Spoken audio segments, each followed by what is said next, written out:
Dözüləsi bir ağrıdır, bilirəm. Dişlərində çürük və ağrı varsa diqqətlə qulaq as. Sizləri bu problemlərdən canınızı qurtaracaq bir vasitə göstərəcəm. Amma əvvəlcə ekrandakı ürəyi qızart. Deməli, dişin ağrıyırsa, dişində karies varsa, çürük varsa, ağız içində yaraların, ağız daşların, ağız içindən pis qoxu gəlirsə, damaqlarında problem varsa, yaxınlaşırsan, aptekə Dentasep qarqara alırsan.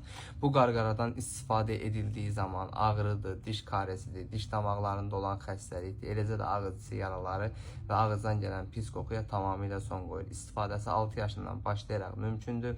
Gündə 2 dəfə ağız boşluğunu qarqara edirsən. Bir nüans nəzərinizə çatdırım ki, diş ağrınız şiddətlidirsə, şiddətin anında azaltmaq istəyirsinizsə, Asepar tabletkadan da ata bilərsiniz. Bu cür faydalı videoların davamı üçün məni takip edin ki, hər zaman sağlamlığınızın qeydinə qalan. Əzəlasınız baloqlanla sağlam qalasınız. Hər iki məhsulu apteklərdən əldə edə bilərsiniz. Tapa bilməsəz əzəlaslarımızdan xahiş edin, zakas verib gətirsinlər.